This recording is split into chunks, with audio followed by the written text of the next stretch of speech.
let's explore modules in the Python programming language in a little bit more detail. So to set the stage, let's review where we're at. So far, we've mostly focused on built-in functions that are always available in Python. Okay, and so when we talk about built-in functions, what are we talking about? These are just functions that are always available. And the ones that we've seen and used most frequently are things like print, input, the type function, our type conversion type functions, int, float, and string. And then we've seen a couple other ones that we introduced in the Python basics lesson that are also on your reference cards. Things like length, will return the length of a string or the number of items in a list. Absolute value, when we put a number in there. Okay, we don't have to do anything special to use them. They're just always available. Well, there's a lot more functionality, a lot more code available in Python, but we have to do something to use it. It's external code that we have to bring into our program, we have to import into our program to use. And we use that keyword import. And we've seen this with the turtle graphics.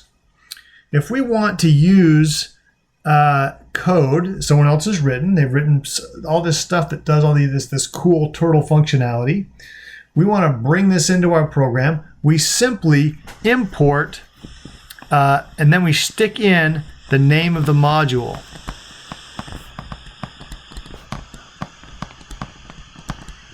Okay, in this case, in this example, when we've seen this, we can do turtle. And now this name, not only is it the name of the program, it now becomes the name by which we are going to reference that module. And that module, what is a module? Well, a module contains, among other things, it contains classes, and we haven't covered classes, and we're not going to, it's beyond the scope of this class, but it also contains functions, and we have covered functions, and we're going to continue to talk about functions, and then it also contains, we'll just say data items. And to think about this, you can think about, these are like variables. Variables are constants that we can use. An example is going to come from the math module, and an example would be pi. Okay, pi is something we might want to reference. It's a variable or a constant that we're going to pull into our programs we can use, and we'll see that here in a little bit. So this is what modules contain. What does it really boil down to? It's Python code that we're going to call in and use. Okay, so we've seen this within the turtles. We import the turtle, and then we use this word turtle now. This becomes part of the language, and we can do things like create a turtle object. Notice what we're using here.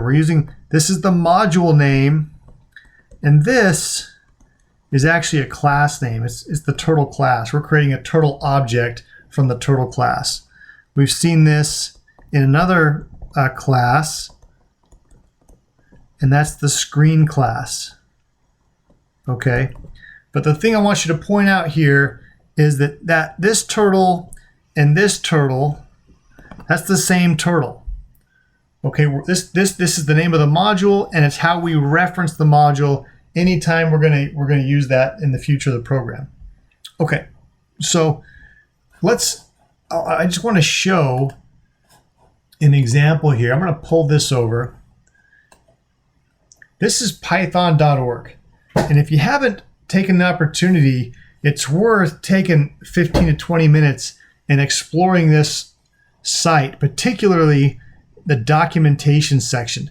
This is going to explain, this is where all the documentation for Python exists, for the built-in functions and also for modules. So I'm at python.org. I'm going to click on documentation.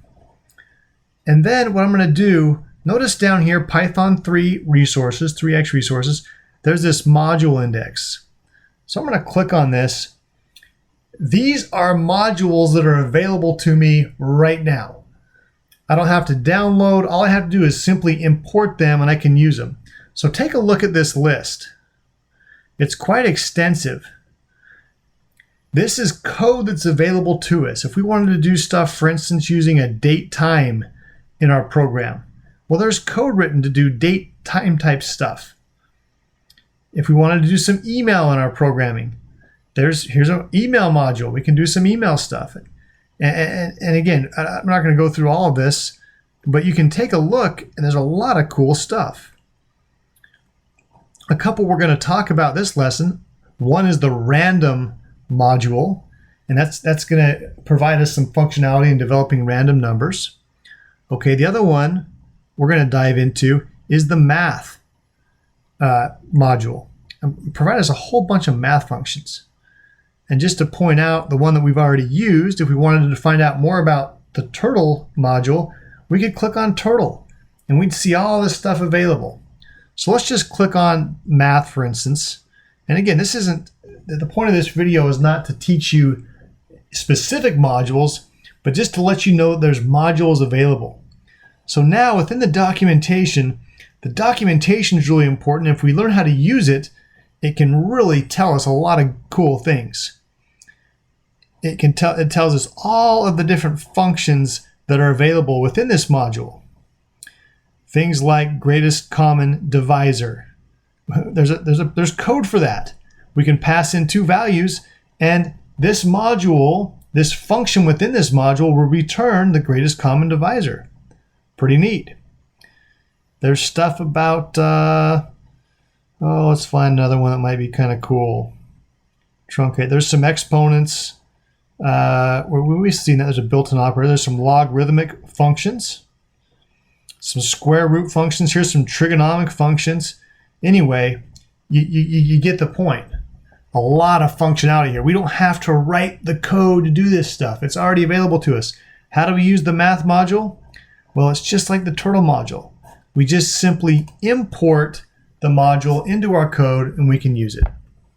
So explore the documentation, go to that site, look at the different modules that are available. We're going to review in this lesson specifically, we'll talk a little bit about turtles, but really we're going to dive into the math module and the random module. How do you suppose we use those in our code? Well, it's going to be no different. If we want to use the math module, we simply import math. And then we use that, again, that becomes our reference, and we can do things like math. What did we see in there? An example. I have to go back to the documentation. Let's pull it up.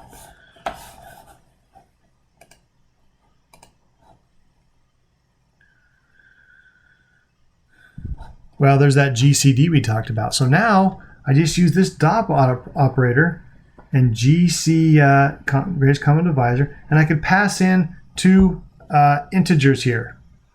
I could pass those in as 7 and 13, something like that, and then create a variable over here, and that greatest common divisor is going to be returned and stored in my variable. Okay, and so on with random. We'll get into those details in the lecture. Hope this made sense. Modules are not, don't let it, it's not magic. We import code that someone else has written, and then we can use those functions to our advantage within our programming projects.